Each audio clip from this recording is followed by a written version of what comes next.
Next Chapter Podcasts. Decisions. Wait a minute. Are you still looking for cars on Carvana? Yeah, decisions. When I used Carvana, I found the exact car I was looking for in minutes. Bought it on the spot. Electric or full diesel?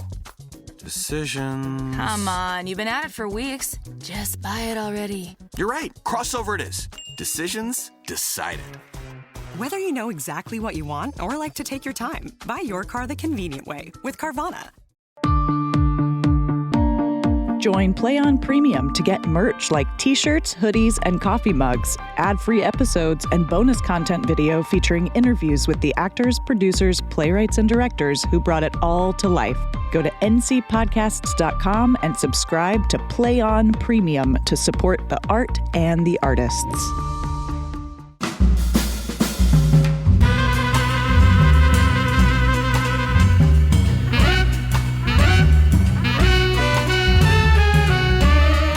Next Chapter Podcast presents the Play On Podcast series, Julius Caesar. Episode 2, But for the Greater Good. For the best listening experience, be sure to use your headphones or earbuds. Lend me your ears.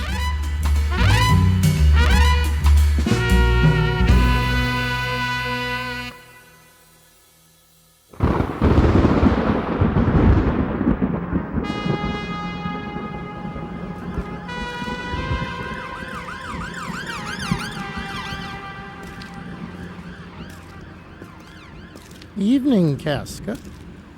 Did you bring Caesar home? Why are you breathless, and why do you stare so? Are you not scared? When all the might of earth shakes like a thing unformed? Oh, Cicero, I have seen tempests when the scolding winds have hacked the knotty oaks, but never, till tonight, did I race through a tempest dropping fire. Either there is a civil strife in heaven, or else the world, too brazen with God, enrages him to send destruction. What saw you that was most terrifying? A farmer, you see him every day, held up his left hand, which did flame and burn like 20 torches joined. Yet this hand, which toiled the land, not cognizant of fire, stayed unscorched. I was frightened, but hadn't yet drawn my weapon, when a lion appeared with my face. It glowered at me and charged, but went by without attacking.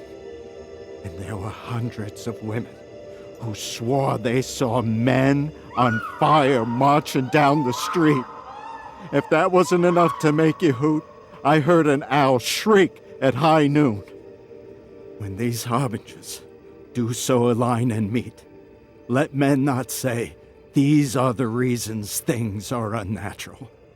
For I believe they are prophetic signs toward the climate that is soon to come. Indeed, it is a strange and puzzling time.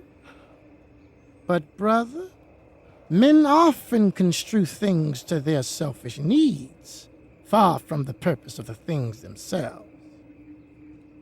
Comes our king to the temple tomorrow? He does. But he proposed Antonio send word to you he would be there. Good night, then, Casca. This disturbed sky is not one to walk under. Farewell, Cicero. Who's there? A gentleman. Ha. Casca by your voice. Your ear is good, Cassius. What a night, huh? A very pleasing night to an honest man. Whoever knew the heavens could stir so? Those that have known this world to be so full of faults. For my part, I've walked the streets submitting myself to this perilous night, and thus uncloaked as you can see, Casca, have bared my bald head to God's thunderbolt. But why would you attempt to tempt God?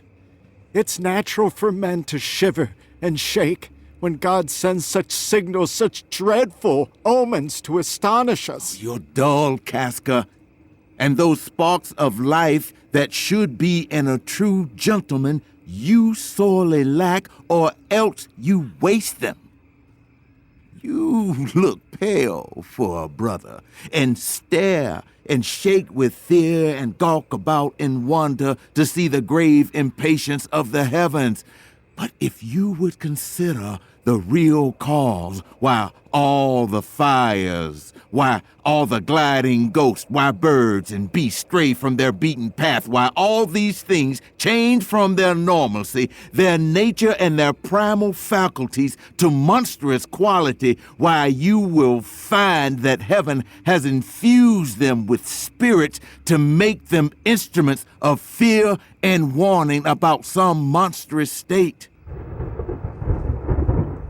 Now could I, Casca, name to you a man most like this dreadful night that thunders and lightens open graves and roars and does as the lion in the bush, a man no mightier than yourself or me in personal action, yet prodigious grown and frightening as these strange eruptions are. To Caesar, that you mean. Is it not, Cassius? Let it be who it is, for real men know, though some profess to have the prowess of their fathers when they in fact just want to be waited on like their mothers. Ah, you speak of the senator's plan to anoint him king. The man doesn't need to wear a crown. You've heard the proverb. A prophet is treated with honor everywhere, except at home. I know just what suit to wear to hide a dagger. Cassius from bondage will deliver Cassius. But life, being weary of these worldly bars, never lacks the power to discharge itself. If I know this, I'll have the whole world know that part of tyranny that I keep clenched between my teeth, I can release at my pleasure. So can I. So every minion in his own hand bears the power to discharge his captivity. And why should a king be a tyrant then? Poor man. I know he wouldn't be a wolf, but that he sees that men are but sheep. He wouldn't think himself a lion if his men weren't a bunch of asses. Those in a rush to make a mighty fire begin it with weak twigs. What trash is this place? What rubbish and refuse when it serves as kiln to illuminate so vile a thing as a king? But oh, grief, where have you led me? I perhaps speak this to a man who prefers not to be free, and I may be in danger of having to answer for it. If so, know that I am armed and not afraid of a little blood. Whoa, brother. You're speaking to Casca, and to such a man who wears one face, not two. Take my hand. Be factious for redress to right these wrongs. And I will place this foot of mine as far as any man does. That's a bargain made. Now you know, Casca, I've swayed already certain noble-minded men to undergo with me an enterprise of honorable yet dangerous consequence. And I do know by this they wait for me tonight at the temple steps. As for this weather, there's no fear of walking in the streets, and the appearance of the elements are not unlike the work we have in hand. Most bloody, fiery, and most terrible. Hang on. Here comes one in haste. It's Senna.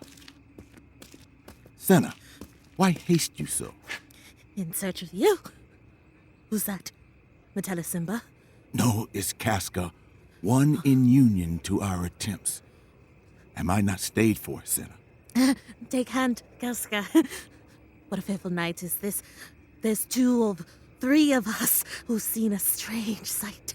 Am I not waited for? Tell me. Yes, you are. Oh, Cassius, if you could but draw the noble Brutus to our party. Calm down. Good sinner. Take this paper and throw this in at his window. All this done, go back to the temple steps where you shall find us. Is Decius Brutus and Trebonius there? All but Metellisimba, and she's gone to seek you at your house. Well, I'll hurry and so bestow these papers as you urged me. That done, return to the temple. Come, Casca. You and I will yet ere day meet Brutus at his house. 3 parts of him is ours already, and the man entire upon the next encounter shall be ours. Oh, he sits high in all the people's hearts, and though that which appears offends us, his noble face, like richest alchemy, will change to virtue and to worthiness. Him and his worth and our great need of him you have rightly deduced. Now, let us go, for it is after midnight, and ere day we will awake him and make sure he's ours. Let's do it.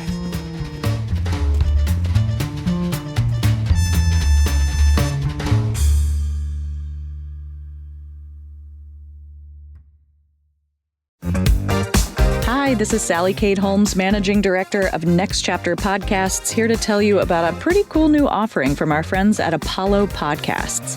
You can now find the Play On podcasts on Apollo Plus, a creator-owned platform where every subscriber helps audio fiction creators such as us. You can listen ad-free, early access to exclusives, behind-the-scenes supercuts, and more on Apollo Plus. On top of all that, 70% of the revenue on Apollo Plus goes directly to creators. Join Apollo Plus through the Apollo Podcasts app or by going to apollopods.com. The search for truth never ends. Introducing June's Journey, a hidden object mobile game with a captivating story. Connect with friends, explore the Roaring 20s, and enjoy thrilling activities and challenges while supporting environmental causes. After 7 years, the adventure continues with our immersive travels feature. Explore distant cultures and engage in exciting experiences. There's always something new to discover. Are you ready? Download June's Journey now on Android or iOS.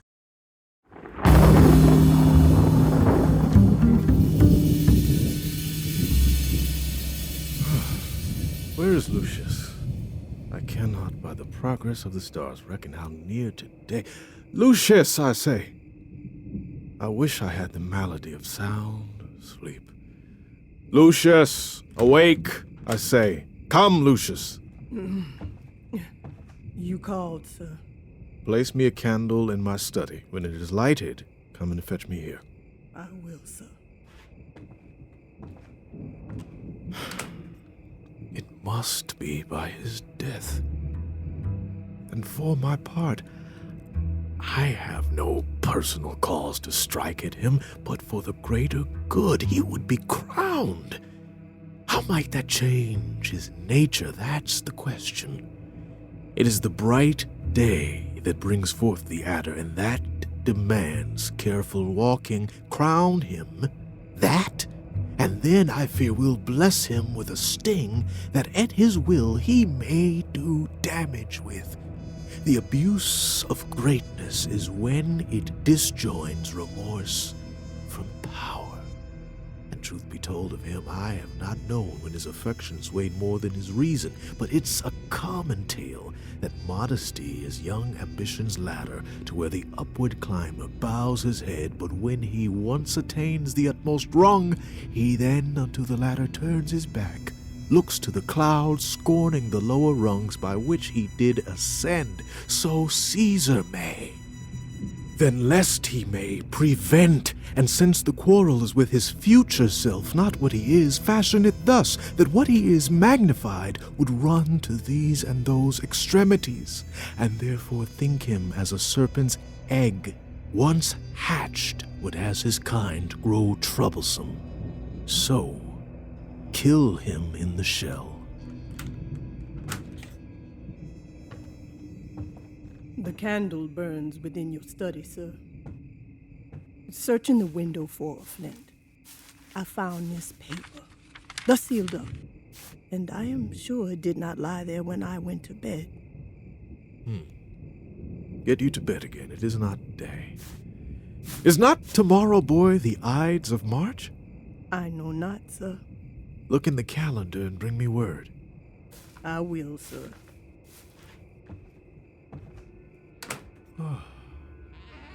Meteors whizzing in the air give so much light that I may read by them. Brutus, you sleep, awake and see yourself. Shall Rome, etc., speak, strike, redress.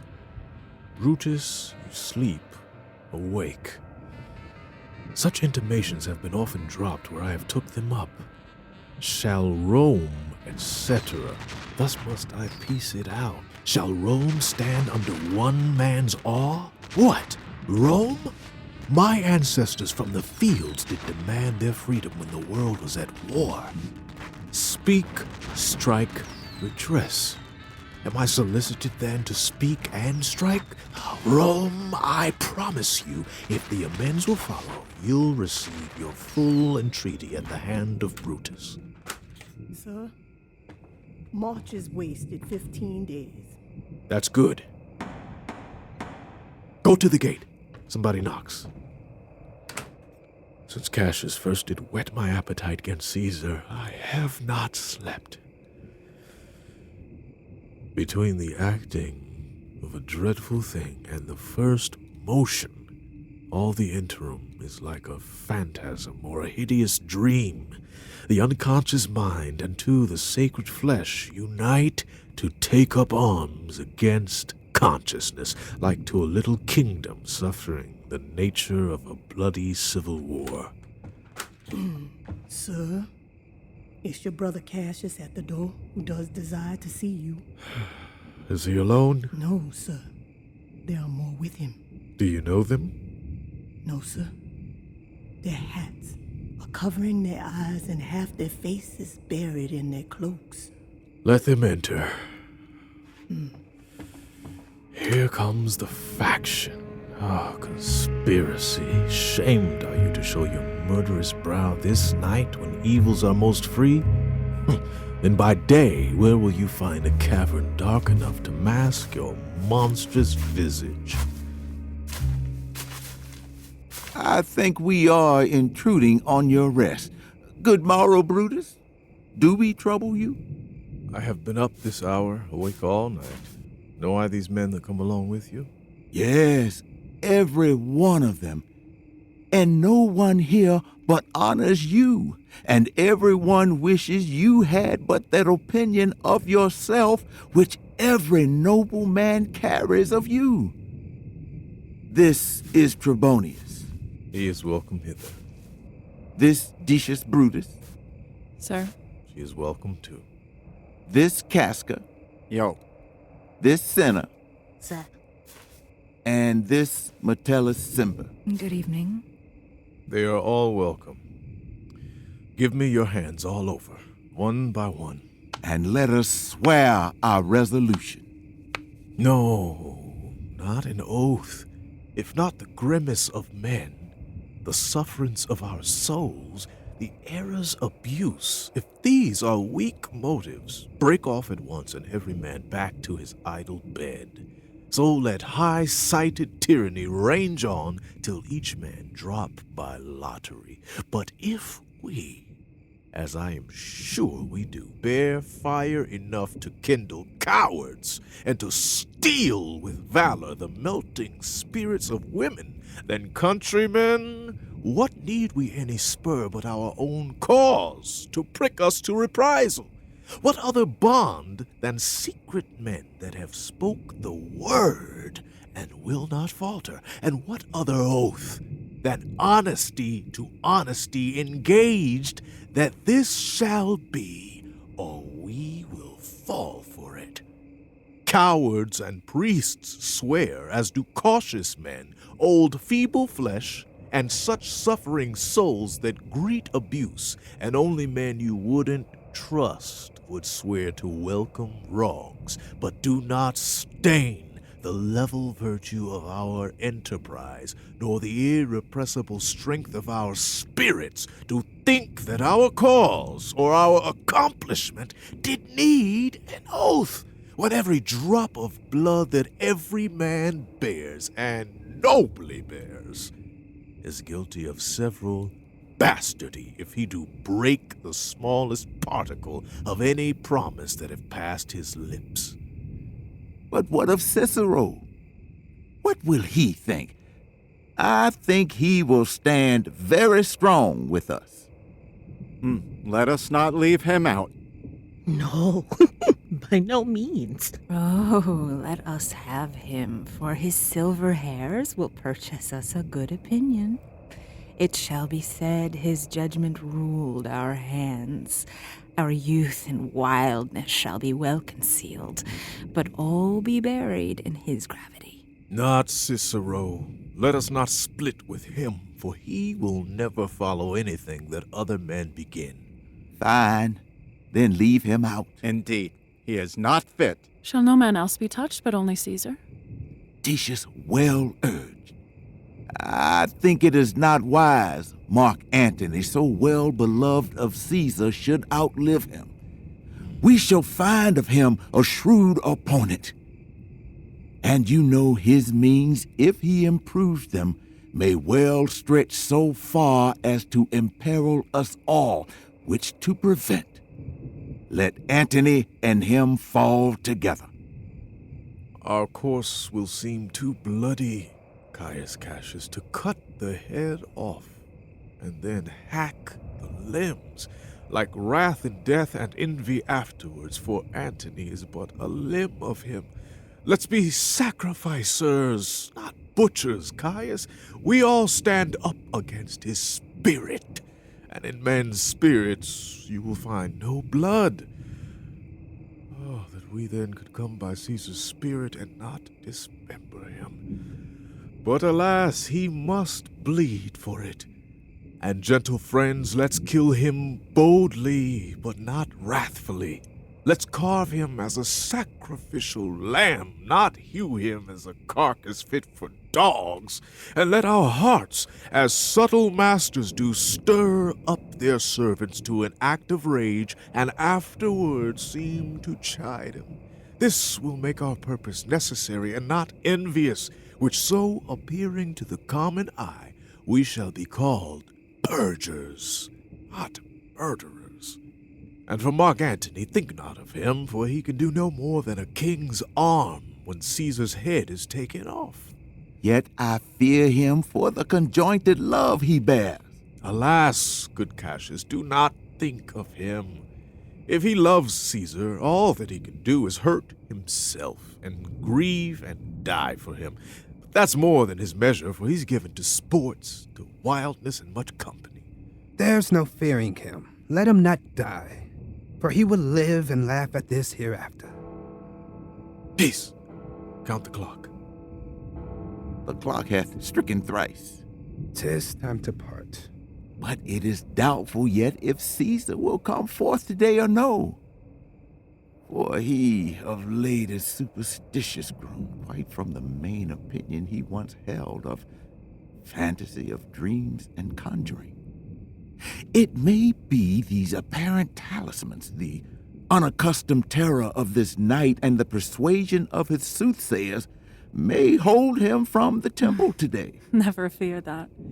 If he be so resolved, I can coerce him. For he loves to hear that unicorns may be captured with trees, and bears with mirrors, elephants in holes, lions with nets, and men with flatterers. But when I tell him he hates flatterers, he says he does, being then most flattered. Let me work, for I can give his humor the right twist, and I will bring him to the temple myself.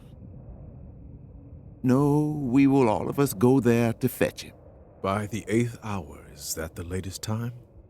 Be that the latest time, and fail not then. Caius Ligarius, for Caesar has no love, who chides him for speaking well. I wonder why none of you have thought of him.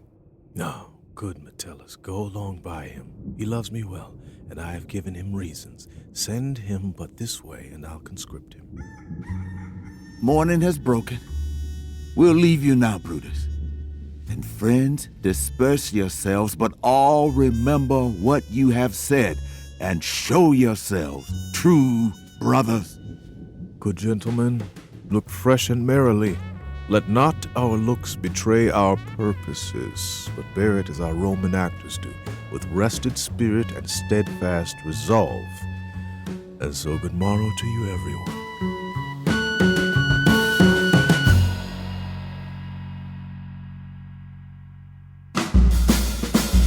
The Play On Podcast series, Julius Caesar, was written by William Shakespeare and translated into modern English verse by Shashir Karup.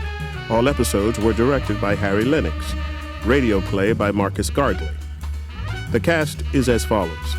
Michael Potts as Julius Caesar. Glenn Davis as Mark Antony. Jeremy Tardy as Marcus Brutus. Lester Perry as Caius Cassius and Ligarius. Megan Boone as Portia, Metellus Cimber, and others.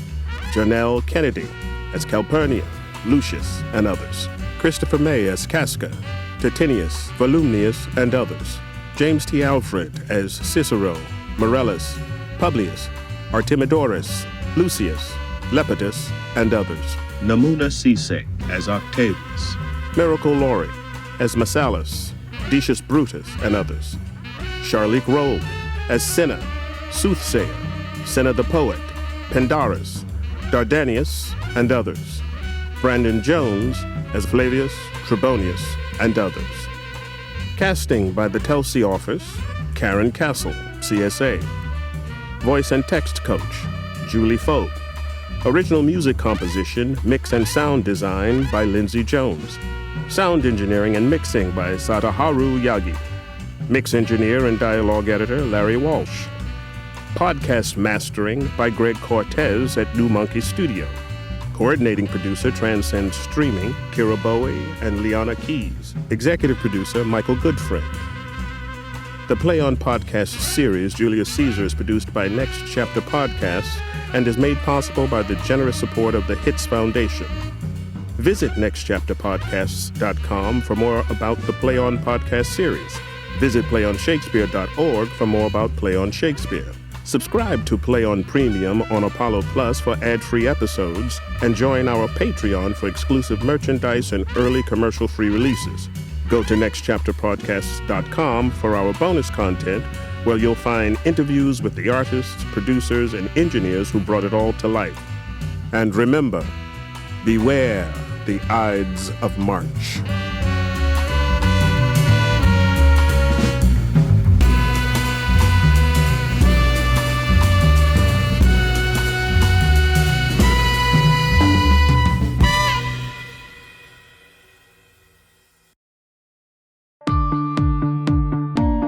Join Play On Premium to get merch like t-shirts, hoodies, and coffee mugs, ad-free episodes, and bonus content video featuring interviews with the actors, producers, playwrights, and directors who brought it all to life. Go to ncpodcasts.com and subscribe to Play On Premium to support the art and the artists. Next Chapter Podcasts.